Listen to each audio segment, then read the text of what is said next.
Thanks for joining us again. I am so excited to be joined today by Dr.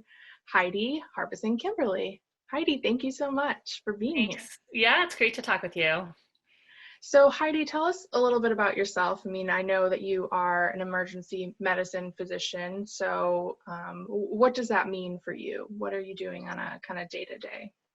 Yeah, I'm an emergency medicine physician.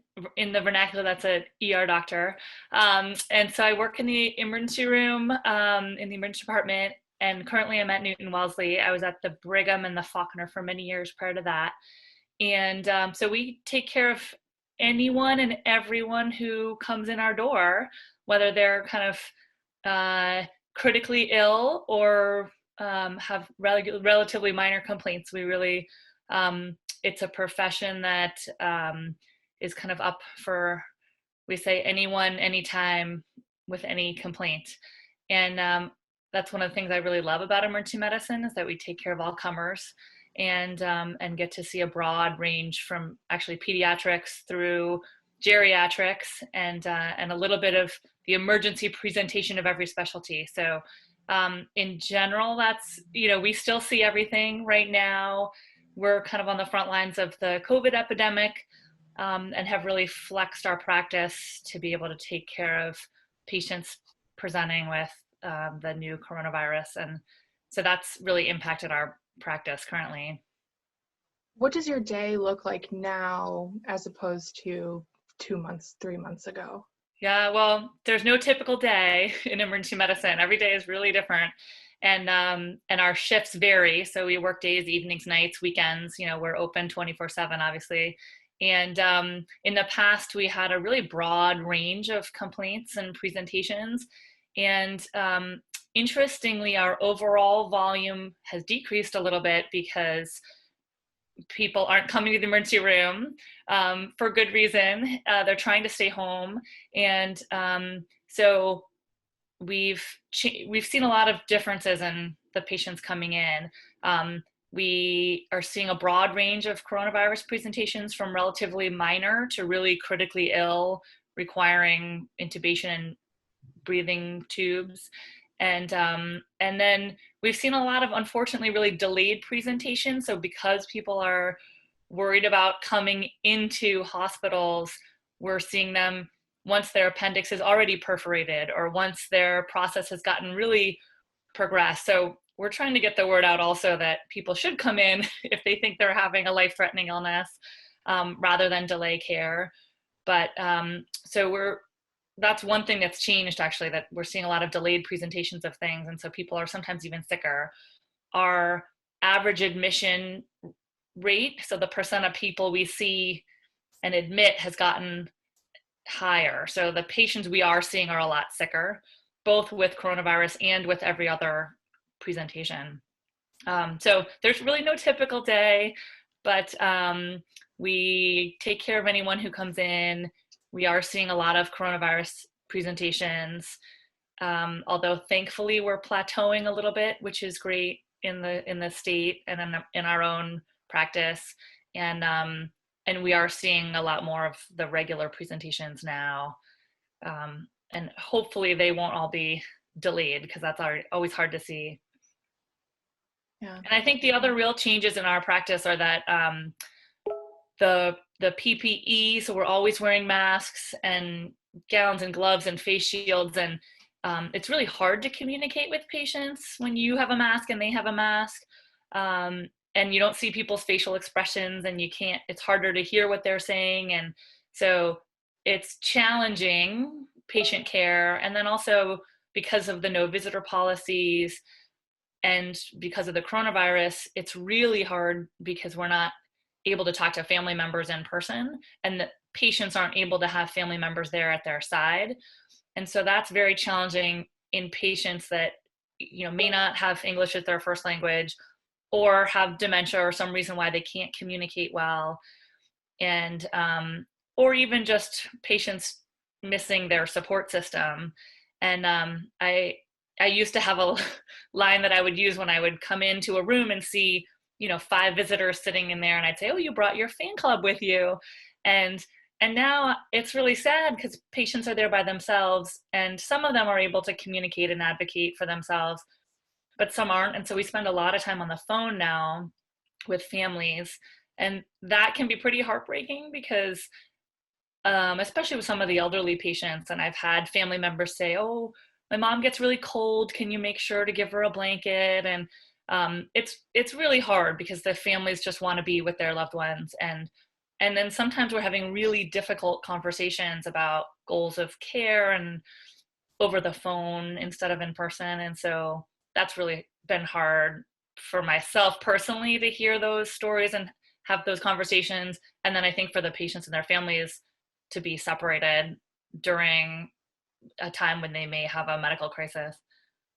Yeah, that lack of communication is got to be one of the hardest things as a, as a bystander. The stories that I hear, those are the ones that are definitely the most heartbreaking. We're really fortunate to be in a place where our hospital systems and our state and city and governments have worked so hard to plan.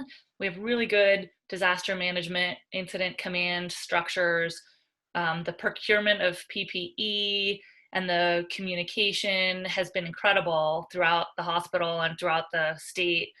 And so we've been really lucky in that respect, that because everyone has done such a good job of the physical distancing, that we've been able to have a plateau, and we've been able to flex our surge capacity within all the hospitals, adding full ICUs where we had none before, staffing them.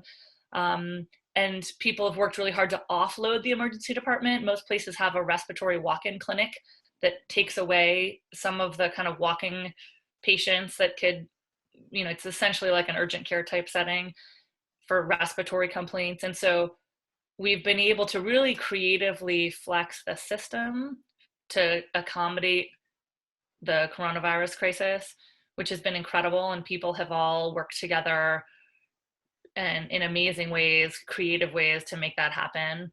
And in the end, though, we're all in the business of taking care of people and our patients, and it's been hard on all of us to do that in different ways than we normally do. So how are you personally finding kind of hope or optimism or even a little bit of joy after you come home from a tough shift? I think a bunch of things. I think that my coworkers are amazing. You always can count on friends and family and coworkers to really provide support, moral support. I feel so fortunate that I can come home to my husband and my kids, and that we're all kind of quarantining together as a family unit. And so that helps me personally to decompress, and I can come home and spend time with my kids.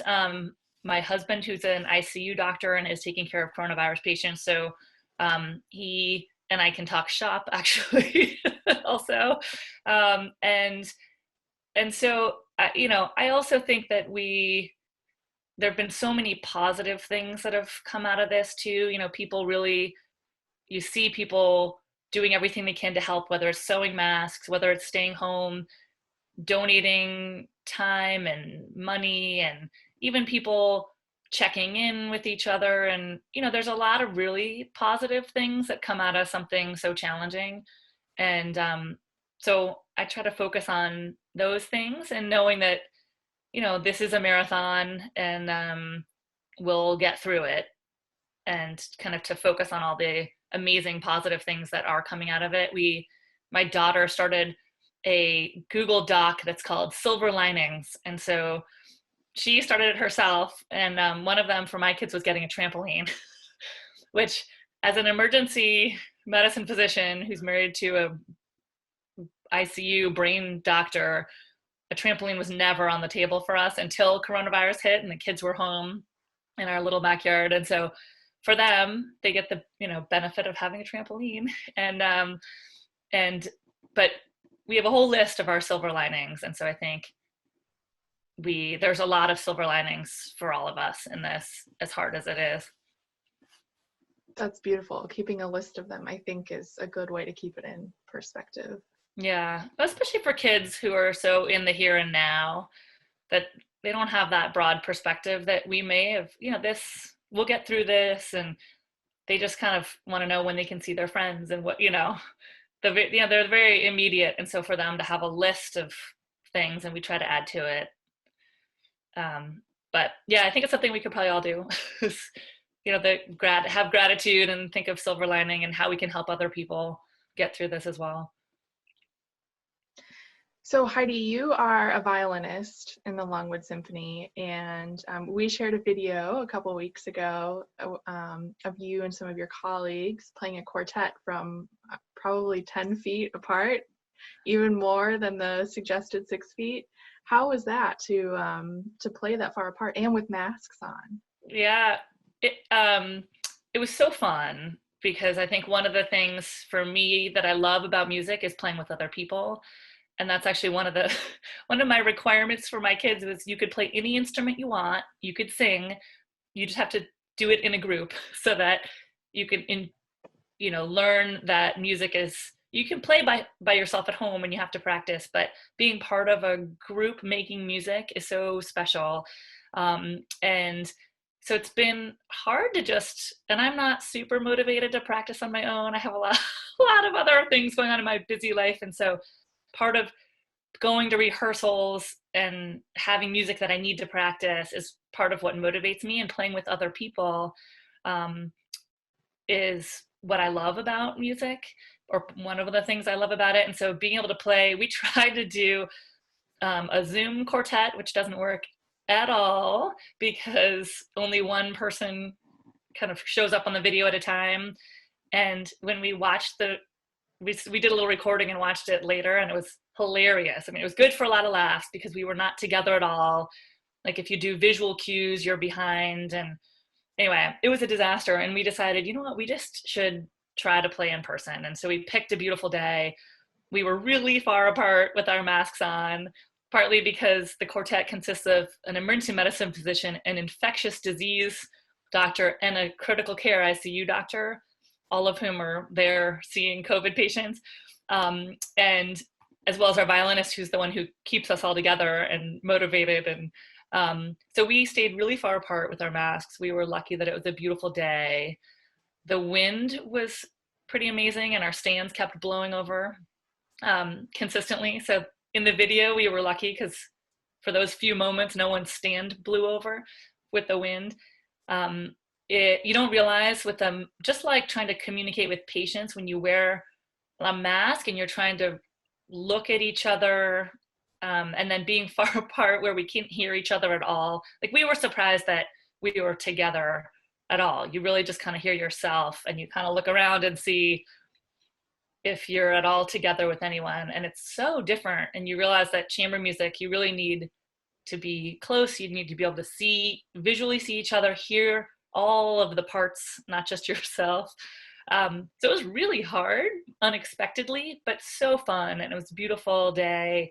And it was just nice to be playing music together with other people. So it was really special day. And it was really fun, despite the challenges, technical challenges.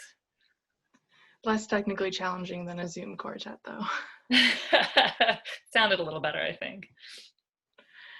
Well, I am glad that you did it, because I think the piece that you chose from Elgar's Enigma Variations is one that many people know and is very meaningful. And I think the fact, knowing that it was healing to all of you to play it and also healing for all of us to hear it, was, I think, kind of the perfect combination of what we needed. I'm glad that other people could enjoy it too. I mean, we were really enjoyed playing it ourselves. I'm personally very glad you did it. Yeah.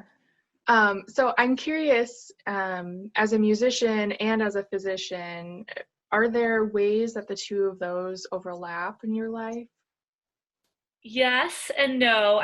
I would love to, I'm always so inspired by Lisa Wong, and I heard her interview yesterday and how much she's doing to actually really marry those two, and reading about the physicians in New York who are bringing live mini concerts into hospitalized patients. And I think there's so much of that we can do. I know I have colleagues who, when they're doing a laceration repair while they're suturing, they ask the patient, what kind of music do you like to listen to? And put it on their phone, and it just kind of relaxes everyone. And so I think there's a lot within the clinical arena that we can do. It's hard in an emergency room when we're really busy and running around like crazy to actually incorporate music at that moment. But I think there's more data that that's really important. It's a way we can help connect and have our patients relax. And so I'd love to do more of that in the, right at the time in the emergency department. I think in general, music is one of those things that's useful for me as a way to decompress after having a really challenging shift or some patients that I'm really worried about. And so it's a nice way to actually put it aside a little bit and to just focus on making music, and as a way to kind of heal myself, as well. But it would be nice to incorporate it more fully into the clinical environment too. I think you can kind of feel that energy when everyone comes in on Monday night for rehearsals, or used to come in every Monday night.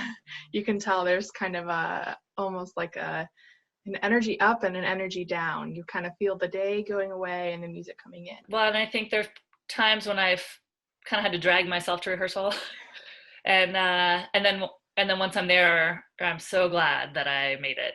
And then there's times when I go to rehearsal and leave and work an overnight shift. So I'm leaving rehearsal at 10 and going to work all night. But then I'm in a great state of mind, having played my violin and played an orchestra, to then go into work. And so it goes in both directions for me. Exactly. Yeah.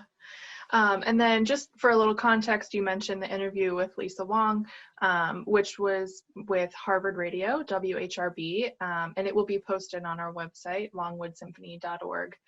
We also rebroadcast a recording from our last concert before the pandemic hit, with Sarah Davis Buchner on piano, joining the orchestra playing Rhapsody in Blue by Gershwin, which you can just feel the energy through that recording. It's absolutely phenomenal. You guys sound amazing.